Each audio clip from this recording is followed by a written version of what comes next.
We are live in Tucson, Arizona, and I've got the privilege to talk to my brother over here.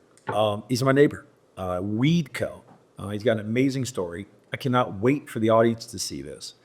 This is my very first podcast remotely out of my studio, and I refuse, and I said refuse, to do a podcast without being on video and without it being live. Okay.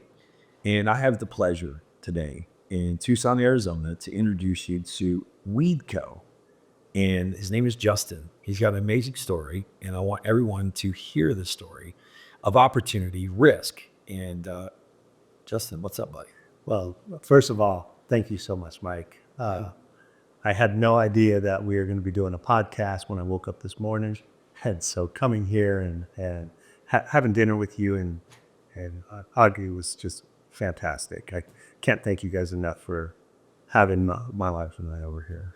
Well, the thing is, we became neighbors about a year and a half ago.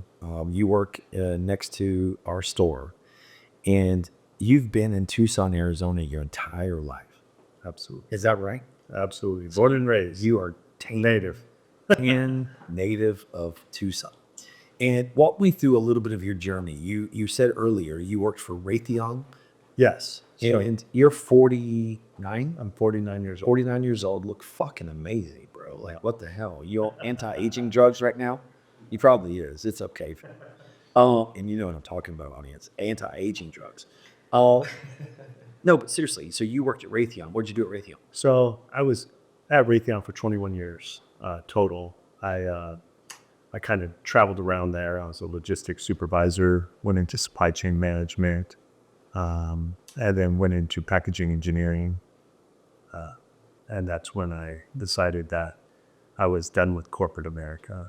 What was the deciding factor? I mean, what broke it? Like, you got married, you had kids, you were at Raytheon, right? Yeah, and you had a family. Had a family. You were committed. You were making good money. Making good money. What's good money? 6 figures plus, right? It was, yeah, right. Over 6 figures. It was enough to support the family. And that, that helped feed the kids, clothe them, make sure that they had nice shoes and they were able to go to school. Right. And so leaving there was not just, how do I want to put this? Let me get this a little bit tighter. I know it's taped up. Sounds good.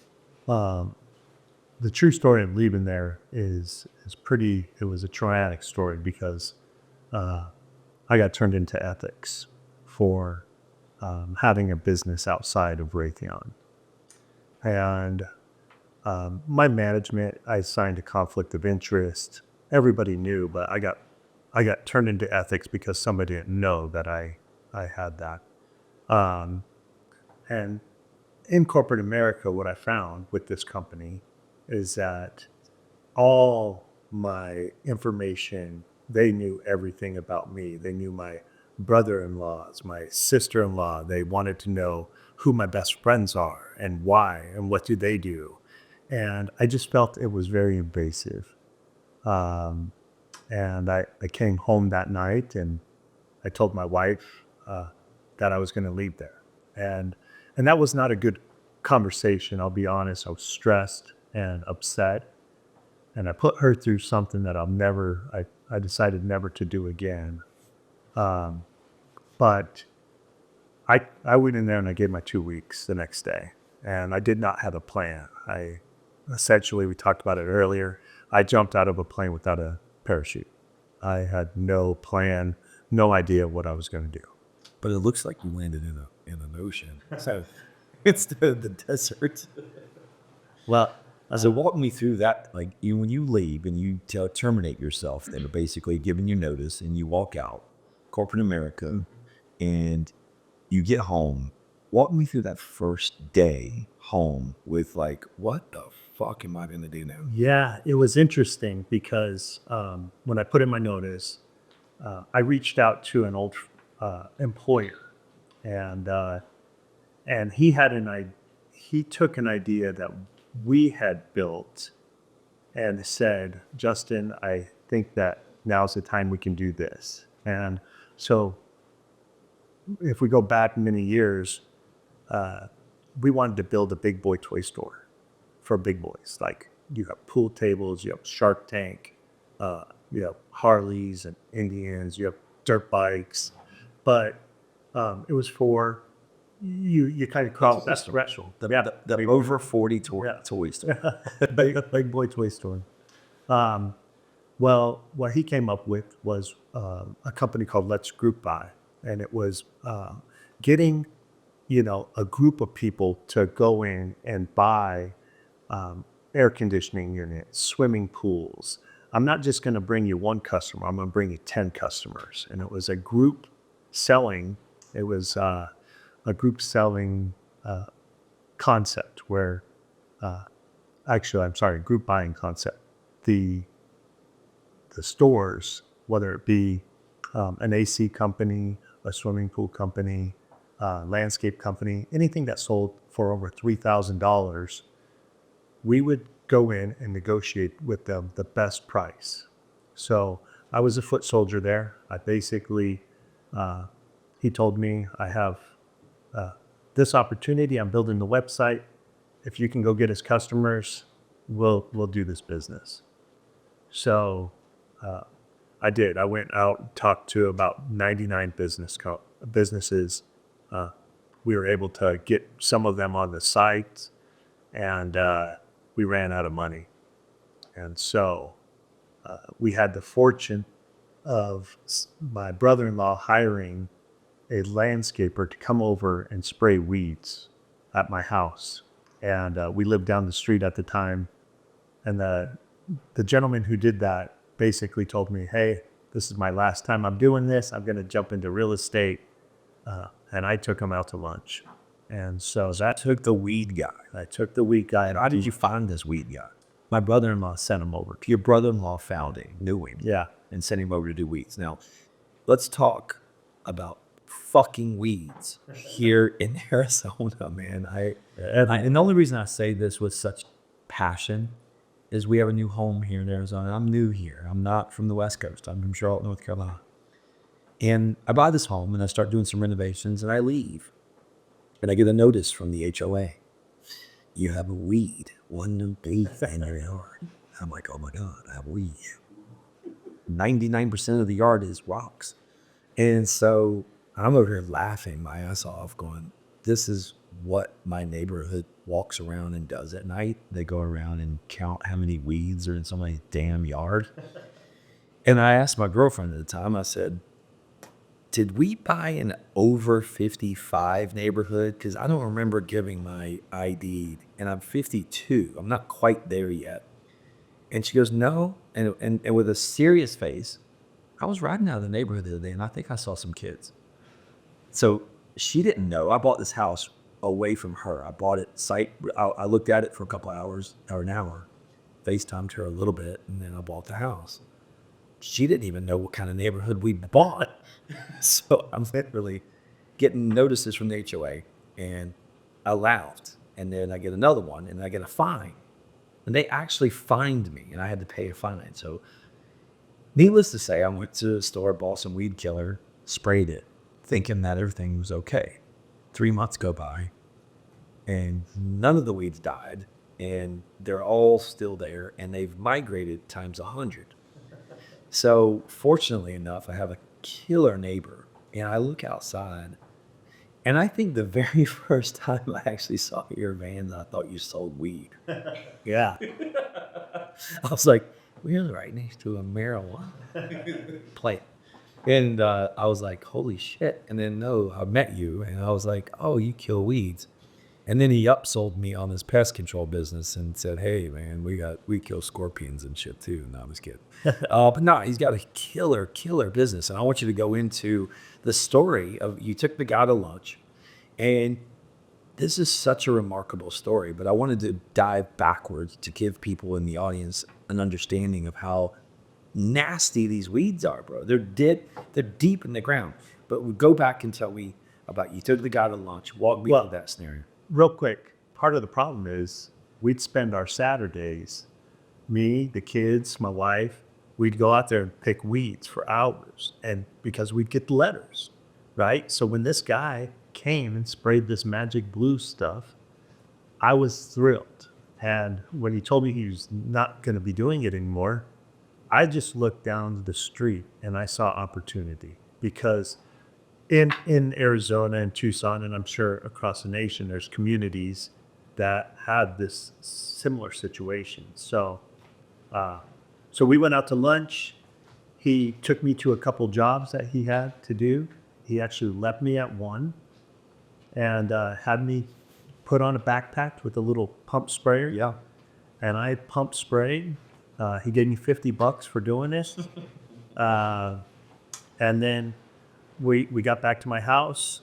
He dropped me off, and I told him, I said, hey, let's partner up. You're not going to do this anymore. I'll take care of all your customers. You just send me the chemicals. I'll take care of all the customers for you, and I'm going to go out and build this business. And so, with the help of Facebook, social media, and pure determination, I went out and knocked on doors. We posted on Facebook. We were up at midnight just answering requests to get their yard sprayed. How old were you when you did this? 40? So it was 7 years ago, 42. So 42 years old. Yeah. Reinventing yourself, knocking on doors. Just had a corporate badass job making big money in Tucson, Arizona. That's big money here. Yeah. And wow. Yeah. I mean, so walk me through that phase of like first year, second 3 years. I mean, Well, walk me through the struggles. Yeah. walk me through the struggles. It was very stressful. I put my family through a lot of stress. We started off, I'd have about 50 customers.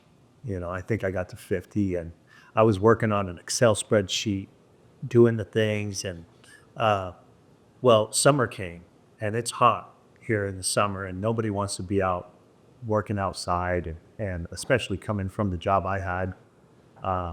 So, I had to try to find other jobs that would pay me or pay my bills, so that we could still survive. So WeedCo kept doing it, and I wanted to quit many times. I actually, so many times I told my wife, like, I can't keep doing this, but customers kept calling. We prided ourselves on our quality, what the products we use were safe, and how we did that,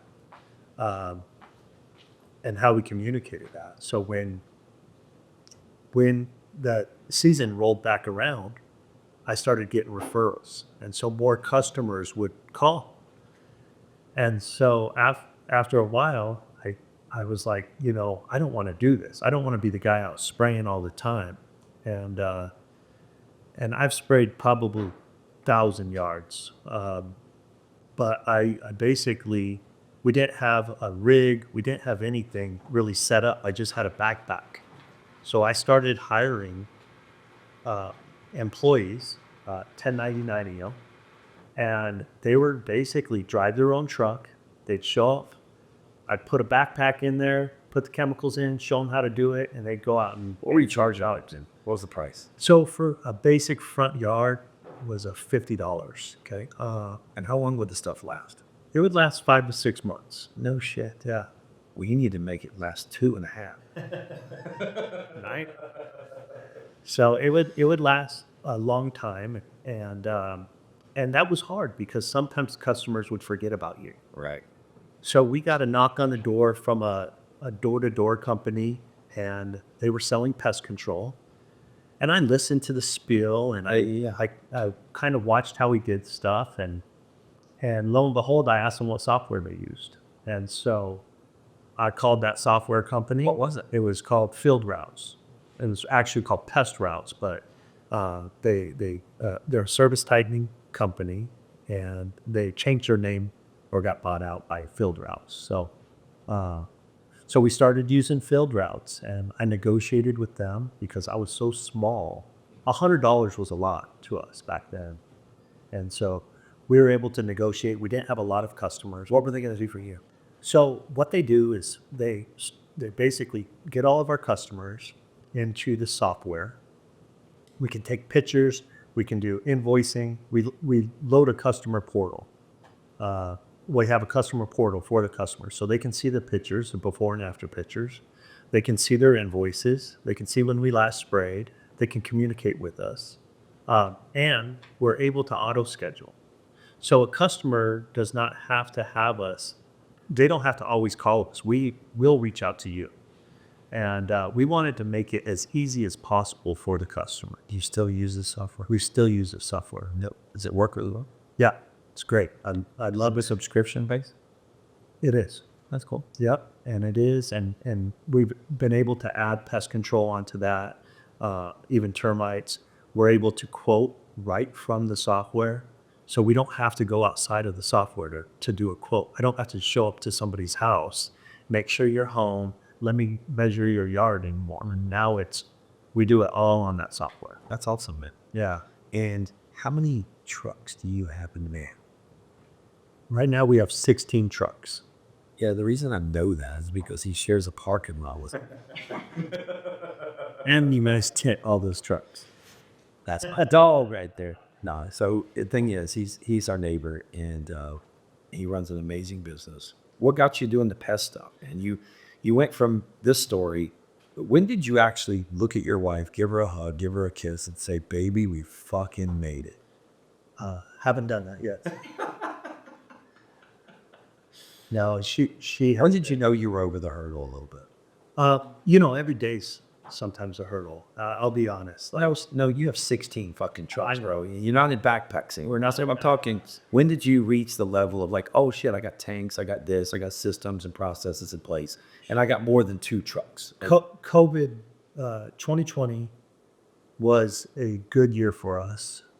We were blessed. And my wife looked at me because I had gone back as a contractor to Raytheon.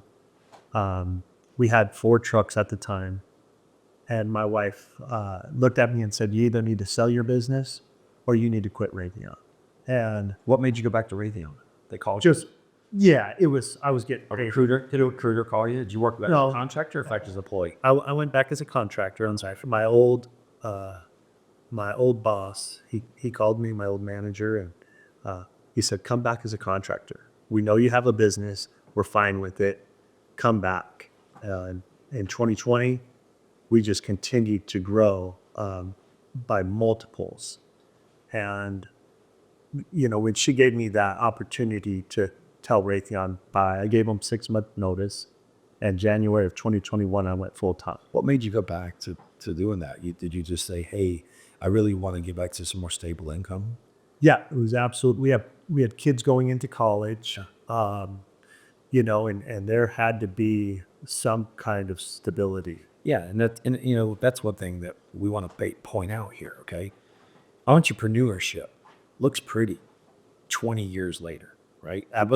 People have no idea that 1 to 5 years, if you go Google right now, most businesses within 5 years, what statistic, I don't have the exact accurate number, but it's very high. 70%, I think, fail in the first 5 years. Absolutely. So the reason they fail, number one, is cash flow. You didn't support your lifestyle with what the business can support. I've had lots of friends of mine tell me, I want to start a business. And they go, what do I do? And I go, you need a year's worth of income sitting in a separate bank account to pay all of your personal expenses. And then you need to not make one dime from this business for a year. Well, I can't do that. And I said, well, then take your dream off the table and go freaking, wait tables on the weekends or something. Right? Like, if you want secondary income, go cut your neighbor's grass for $50. Absolutely. I mean, that's really the truth, right? It is. And we found that what Raytheon provided for our family was great, and I'm very thankful for it. But it did give me the opportunity to work while I worked, and then after work. Now, running the performance of the business while you were working at Raytheon. Like did you have the software? Did you have a salesperson? We had the software. Was your wife more involved in the business? My wife was getting more involved in the business. She always was a appointed figure. She does so much for the business that I always called her like my voluntary CFO because she wasn't getting paid, and it was a game to her. What that software did was created a game. She loved to schedule, and she loved to, like, let me make the best, tightest route. So she was doing a lot of work, and on the side note, she's a realtor, so she's busy doing other things, and so I really wanted her to blossom in whatever she wants to do, not in my dream, but I wanted her to blossom in whatever she wanted to do. So she was great, and has been great the whole time. I couldn't do this. So I'm going to ask you one question. When did you break $1 million in sales? We broke $1 million in sales in 2021. Right during COVID. Yeah. What did COVID do for your business that just made pop? People were at home and they saw the weeds, and they didn't want to go help pull weeds. They were at home and they're fixing up their houses, they're doing things, and we provided a good service. When it's 100 degrees outside, nobody wants to go outside.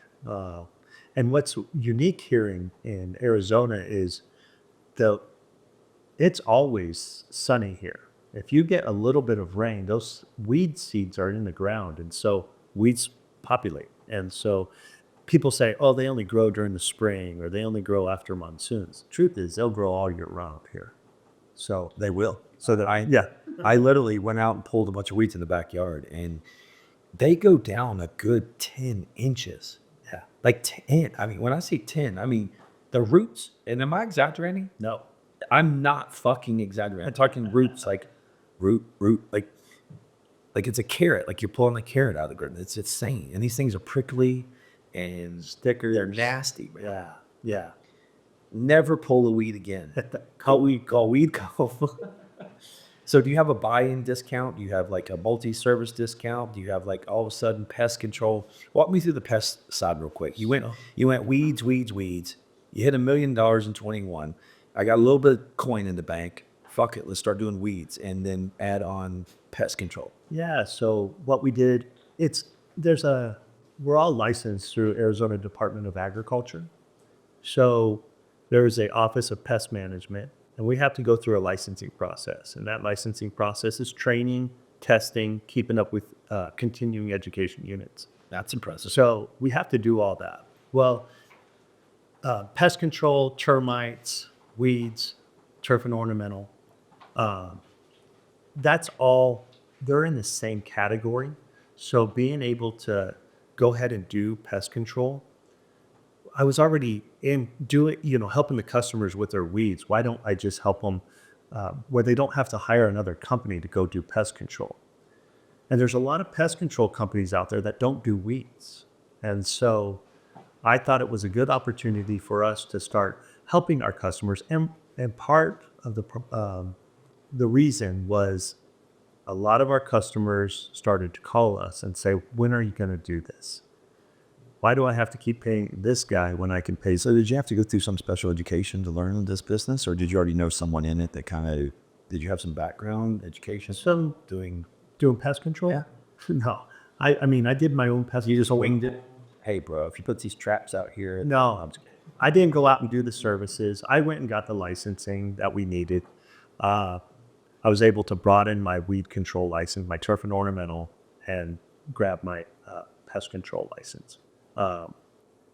When I did that, I hired an operations manager that was pest control heavy. Got it. And so they knew pest control, I knew weed control. We are going to work as a team. And how is that part of the business? Is it growing?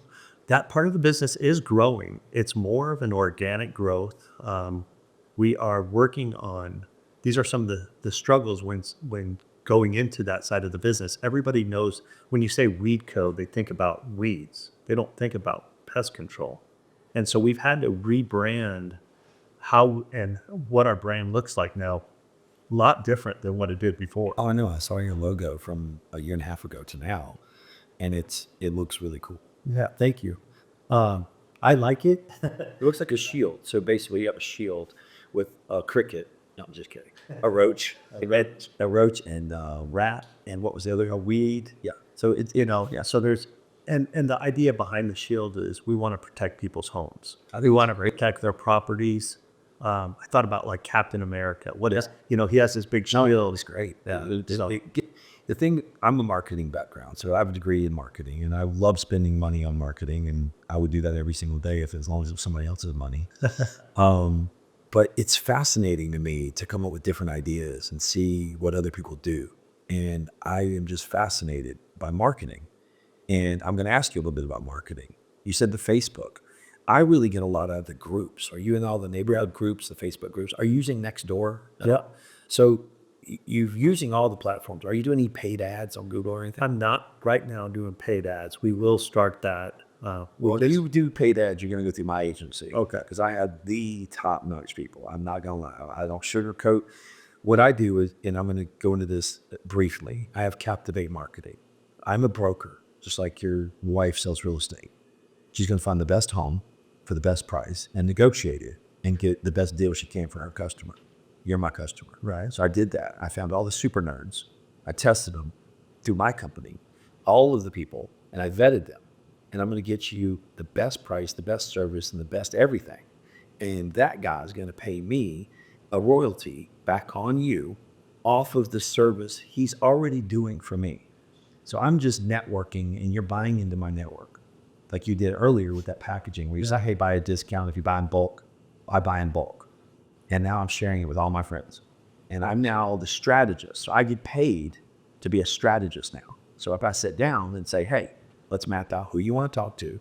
Let's get some data. Let me show you what's working in different spaces on how to reach people, what the cost per lead is, what the acquisition cost is, and where your money's well spent. And we map out the strategy. So what I do is I map out the strategy, sit down, talk business talk. And if you don't have the right CRM, or you don't have the right sales force, you don't have the right answering service or the right script, I can give you 100 leads today. Can you handle 100 leads today? Can you handle 20 leads today? How many can you handle, and how many can you close, and how many installers do you have? So we've got to put a magic formula together that's efficient. Everybody goes, man, I just want more leads. Okay, well, that's telling your race car driver, right, that you need to cut in for a pit stop, and we need to pour more gasoline into the gas tank, and you're just going to sit there and watch all this gas will come out. It holds 12 gallons. You're going to try to put 30 in it, but you got to go race the car, and you got to run that car at a high RPM, and you got to know how much gas to put in there to be efficient, so that driver can win the race. So I always use these analogies where it's like, hey, how much gas do you need to win the race? Yep. So we've got to find that formula. Is it 12 gallons of gas? Is it 6 gallons of gas? People go, man, I got $5,000 a month. You don't need $5,000 a month. You only want 4 gallons of gas. So let's put 4 gallons of gas in the tank and spend $400, and let's see how that goes.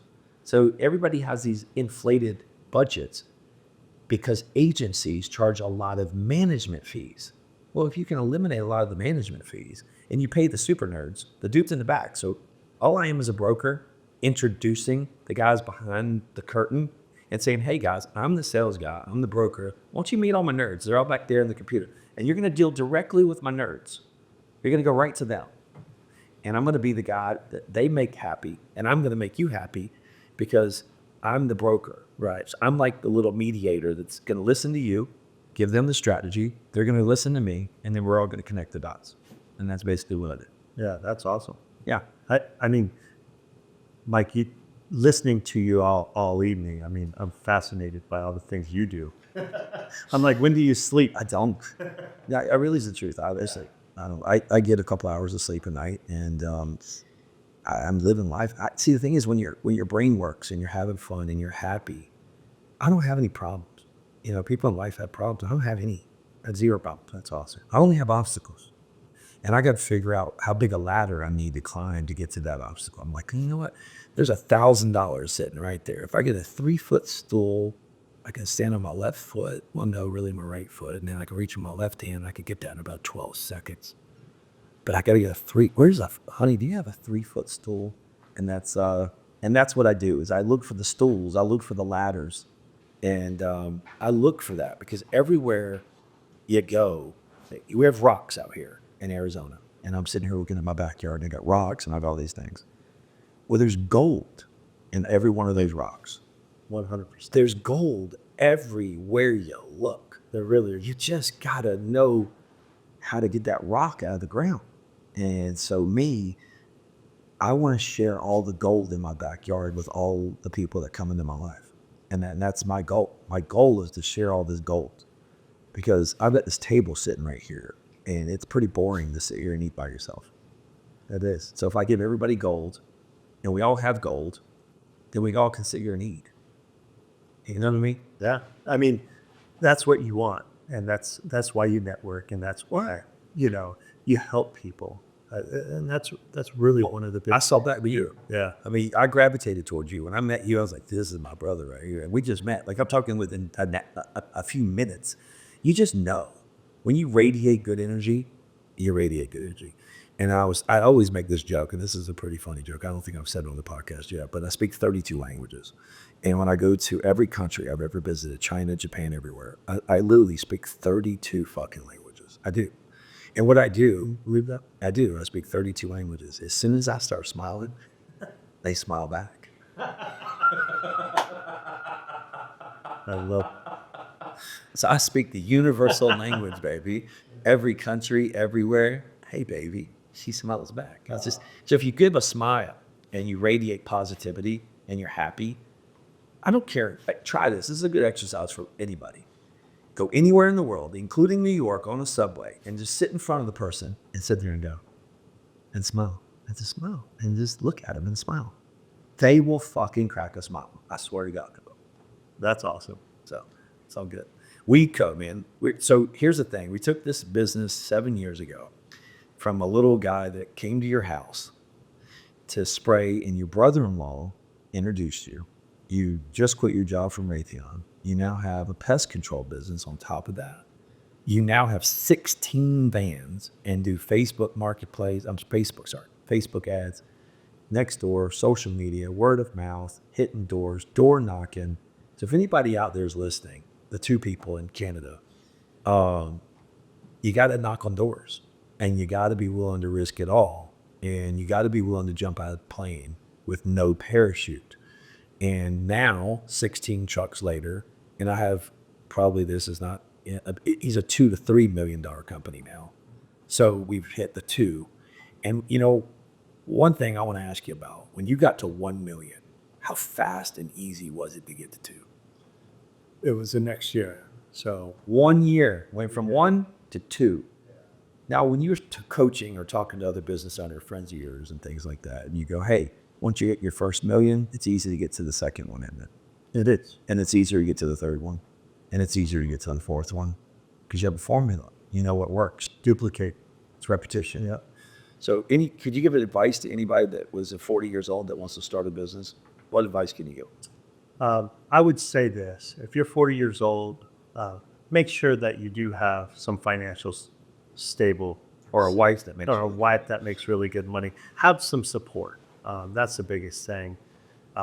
You want people that you surround yourself that believe in you. And I've always said this, you're the average of the 5 people you hang around.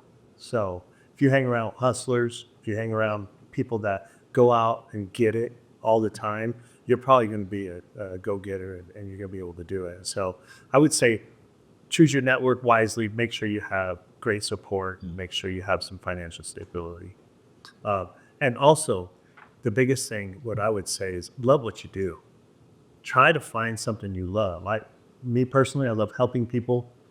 And that's me spraying weeds. I was helping them because they're not out there pulling weeds, breaking their backs. Yeah, I agree with the love. I agree with passion. But as I get older and the more businesses I grow and own, the more I tend to not agree with that. Yeah. And I do, but as I get older, I start to hone in and go, okay, what are you the best at?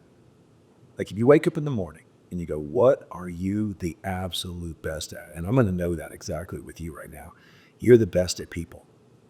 You're the best at attitude, inspiration, drive. You're the best with people.